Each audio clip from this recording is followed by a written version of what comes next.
राजनीतिक खबरें मेरे लिए प्रधानमंत्री की कुर्सी से अहम है पार्टी ही मेरी प्राथमिकता है, ये कहना है राहुल गांधी का।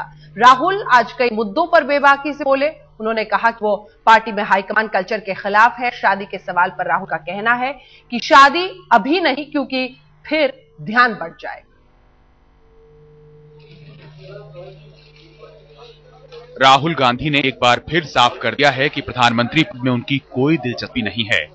कांग्रेस उपाध्यक्ष ने कहा, प्रधानमंत्री बनने का सवाल पूछना ही गलत है। प्रधानमंत्री बनना मेरी प्राथमिकता नहीं। मेरी प्राथमिकता कांग्रेस पार्टी को मजबूत करना है। मैं सियासत में लंबी रेस पर यकीन करता हूं। 2 दिन पहले बीजेपी के सम्मेलन में मोदी गरज कर कह रहे थे कि देश का विकास करना है और उनकी नजर दिल्ली पर है। और राहुल को लगा कि यही सही समय है जब वो साफ कर दें कि उनके इरादे क्या है। इसलिए राहुल ने बात करते हुए ये साफ कर दिया कि उन्हें सत्ता हासिल करनी है, लेकिन पीएम पद उनके लिए बहुत बड़ी चीज नहीं है। साफ तौर पर दोनों ये जताना चाहते हैं अपने वोटरों को कि दोनों दरअसल देश की सेवा करना चाहते हैं। सत्ता तो बस मिल गई तो मिल गई। राहुल का बयान ऐसे वक्त में आया जब उन्हें अगले लोकसभा चुनाव में प्रधानमंत्री पद के उम्मीदवार के तौर पर देखा जा रहा है। जयपुर में चिंतन शिविर के दौरान भी राहुल को उपाध्यक्ष बनाने की घोषणा हुई थी। तब से इस बात के कयास लगातार लगाए जाते रहे कि यूपीए की तरफ से पीएम पद के उम्मीदवार वही होंगे। कांग्रेस की माने तो राहुल के इंकार का मतलब पार्टी में नेतृत्व संकट नहीं है। Rahul Gandhi is not after any post.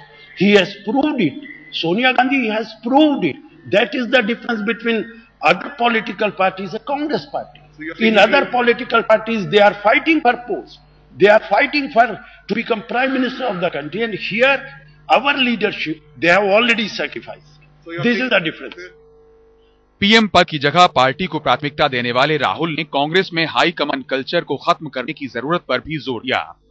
Rahul से जब ये पूछा गया कि हाई कमान कल्चर की शुरुआत 70 के दशक में तब हुई जब कांग्रेस को उनकी दादी इंदिरा गांधी चला रही थीं। जवाब में राहुल ने सियासत के उस दौर में इंदिरा गांधी के इस कदम को जायज ठहराया। मेरी दादी पर उस वक्त गंभीर हमले हो रहे थे। मैं उन्हें जानता हूं। अगर उनकी जगह मैं होता तो मैं भी वही करता जो उन्होंने किया। राहुल पीएम पद की मुंह से खुद को अलग थलग दिखा रहे हैं तो अपनी सियासत के लिए हाल फिलहाल में शादी न करने के संकेत देने में भी पीछे नहीं रहे। राहुल ने शादी के सवाल को मजाकिया अंदाज में वंशवाद से जोड़कर खारिज कर दिया। राहुल ने कहा, मैं जल्द शादी करने वाला नहीं। अगर मेरी शादी होती है और बच्चे होते हैं तो मैं चाहूंगा कि वो मेरा स्थान लें। इससे पहले राहुल गांधी को वॉर्टन बिजनेस स्कूल के इकोनॉमिक फोरम में 23 मार्च को नरेंद्र मोदी की जगह भाषण देने का न्योता भी मिला था, लेकिन कहा जा रहा है कि राहुल ने इसे ठुकरा दिया। संदीप सोनवलकर, दिल्ली, आज तक। अब बात उत्तर प्रदेश की करते हैं। एक निर्दलीय विधायक पर अखिलेश यादव ने इतना बड़ा दांव लगा दिया है कि उनकी सोच ही सवालों के कटघरे में खड़े हो गई है। कुंडा में डीएसपी की हत्या के बाद राजा भैया कुर्सी तो उन्होंने छीन ली, लेकिन एफआईआर में नाम होने के बावजूद गिरफ्तार नहीं हुए हैं राजा भैया। लोग पूछ रहे हैं कि क्या अखिलेश ने यूपी को डुबो दिया। हमने एफआईआर में नाम जिसका दिया है उसकी सबकी गिरफ्तारी होनी चाहिए। सपा के गुंडों बदमाशों का, माफियाओं का राज चल रहा है। लॉ एंड ऑर्डर नाम की कोई चीज नहीं। आवाम से सिर्फ वादे हो रहे। मृतक की पत्नी द्वारा एक मिनिस्टर का नाम लेने पर उसके खिलाफ बिना किसी विलंब किए हुए मुकदमा जैसा बताया वैसा लिखा गया। अपराध और अपराधियों के सामने अखिलेश यादव का आत्मसमर्पण। इन 4 अ के अनमोल अनुप्रास ने उत्तर प्रदेश की राजनीति में आतंक को ऐसा अलंकार बना दिया है कि पूछना पड़ता है कि अखिलेश ने डुबो दिया। वहां पे इंटेंशनली इनको बुलाए थे, बुला करके मारते हैं, पीटते हैं। वो घाव देखकर कोई भी पागल हो सकता है, कोई भी यही गुहार लगाएगा और इंसाफ मांगेगा। स्वयंभू राजा के अपराध की सल्तनत में लोकतंत्र के सुल्तान के ऐसे समर्पण की वजह क्या है? इसकी जड़ें अखिलेश की नौजवानी में है या मुलायम की मोहब्बत में? ऐसी सरकार जो लॉ एंड ऑर्डर को मेंटेन नहीं रख पा रही है। हालात उत्तर प्रदेश के खराब से खराब होते जा रहे हैं। तो बहरहाल मुलायम सिंह यादव साहब एक तजुर्बेकार सियासतदान हैं और मैं समझता हूं कि उनके आने के बाद शायद कुछ हालात बेहतर हों। 57 मंत्रियों में 30 भारतीय दंड संहिता के सताए हुए हैं। क्या हैरत अगर 40 के मुख्यमंत्री के माथे पर 6 महीने के भीतर 2437 हत्याओं का मुकुट था। उत्तर प्रदेश की जो गवर्नमेंट है तो हर मामले में बुरी तरीके से फेल हुई है। विकास नाम का कोई काम नहीं हो रहा है। लॉ एंड ऑर्डर बुरी तरीके से खराब है, चरमरा गया है। भले उत्तर प्रदेश अपराध प्रदेश में बदल गया हो, लेकिन मुलायम के लिए ये बेटे का सवाल है और रामगोपाल यादव के लिए भतीजे का। और सत्ता की पारिवारिक पेशकश में सामाजिक सुरक्षा सिर्फ एक इत्तेफाक होती है। मुकदमा जैसा बताया वैसा लिखा गया। इससे सरकार की क्रेडिबिलिटी बढ़ी है कि मिनिस्टर हो या कोई हो, अगर उस पर आरोप लगता है तो कार्रवाई होगी। अखिलेश सरकार के अभी 1 साल पूरे भी नहीं हुए हैं, लेकिन इतने कम दिनों में ही फजीहत इतनी ज्यादा हुई कि पूछिए मत। राज्य की कानून व्यवस्था दिन ब दिन बिगड़ती ही जा रही है।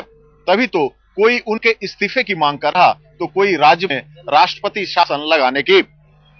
कुल मिलाकर ऐसे में सवाल यही उठते हैं कि कहीं अखिलेश राज का चलाने में फेल तो नहीं हो गए। भारतीय राजनीति में एहसान का इनाम बहुत महत्वपूर्ण होता है। दिल्ली गैंगरेप पर आंखों में आंसू भरकर आह बोलने वाली जया बच्चन की बोली बता देगी कि कलंक की इतनी घनी कालिख के बावजूद अखिलेश के इत्मीनान की वजह क्या है। युवा नेता है, सबसे यंग है, उसको हम सबको सपोर्ट करना चाहिए। अगर यंग लोग इस कंट्री को नहीं संभालेंगे तो हम जैसे बुजुर्गों ने क्या किया वो तो आप देख ही रहे हैं। कुंडा से लखनऊ के बीच गायब लोकतंत्र बता रहा है कि न राजा खत्म हुए हैं और न राजतंत्र। फर्क सिर्फ इतना है कि अब राजाओं ने चुनावी जीत की चूना ओढ़ ली है, इसलिए उनकी वंदना भी करनी होगी और जय भी बोलना होगा।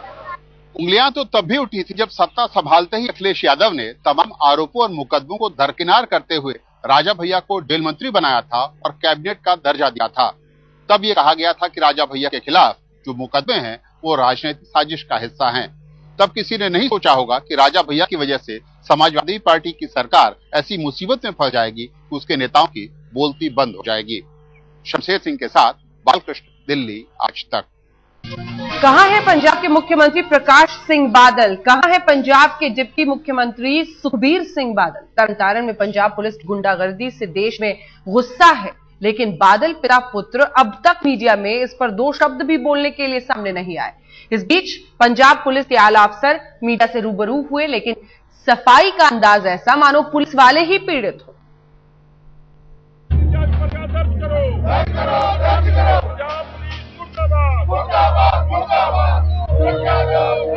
पंजाब की बादल सरकार के खिलाफ ये गुस्सा उगला है खाकी की इस गुंडागर्दी के खिलाफ।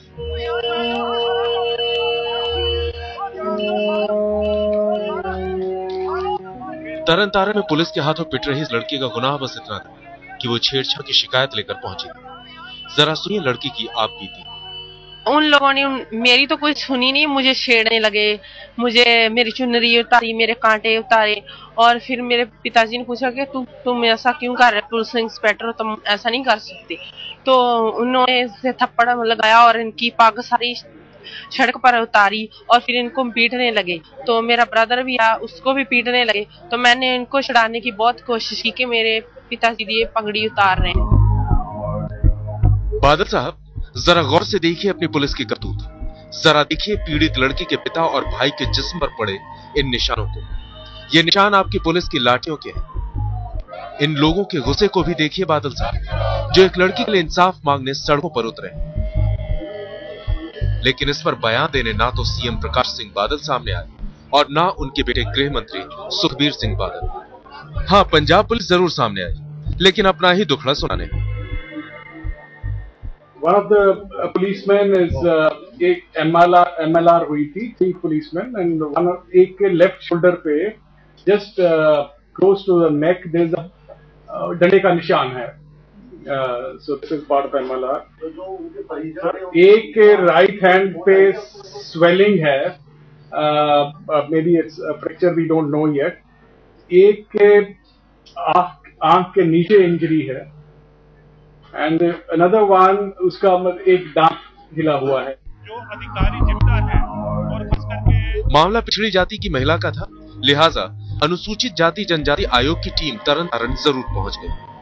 आयोग ने पीड़ित का बयान दर्ज किया, डीसी और एसएसपी से सवाल जवाब किए, आईजी को भी तलब कर लिया। आयोग की मांग है कि जांच की पूरी प्रक्रिया 7 दिन के भीतर पूरी होनी चाहिए। संसद से लेकर सड़क तक महिला सुरक्षा की बात होती है, करोड़ों रुपए के फंड बनते हैं। राज्य सरकारें महिला पुलिस कर्मियों से लेकर पुलिस थाने खोलती हैं, महिला हेल्पलाइन नंबर दिए जाते हैं, लेकिन महिलाओं की हेल्प कैसे होती है, इसका जीता जागता उदाहरण तरन तारण की ये घटना है। पंजाब सरकार ने मजिस्ट्रेट से जांच कराने का आदेश दिया है। 21 दिन में इसकी रिपोर्ट आ जाएगी। 2 आरोपी पुलिस वालों को सस्पेंड किया जा चुका है, लेकिन क्या सिर्फ निलंबन है गुंडागर्दी की सजा? तेजवंत सिंह चप्पा के साथ सतेंद्र चौहान, तरन तारण, आज तक। जम्मू कश्मीर के मुख्यमंत्री उमर अब्दुल्ला आज विधानसभा में इतने भावुक हो गए कि आंसुओं की धार फूट पड़ी। असल में बारामूला में सुरक्षा बलों की गोली से 12 साल के एक लड़के की मौत हो गई थी। इस खबर पर पीडीपी के सदस्यों ने हंगामा शुरू किया और कहा कि किसी के बेटे की मौत हुई है, सरकार और मुख्यमंत्री को इसकी कोई फिक्र नहीं है। इन्हीं आरोपों का जवाब देते हुए मुख्यमंत्री उमर अब्दुल्ला भावुक हो गए। उन्हीं भावुक लम्हों की तस्वीर आप देख रहे हैं। उन्होंने कहा कि उनके भी 2 बेटे हैं और उन्हें पता है कि किसी के बच्चे की मौत का समझ में नहीं आता क्या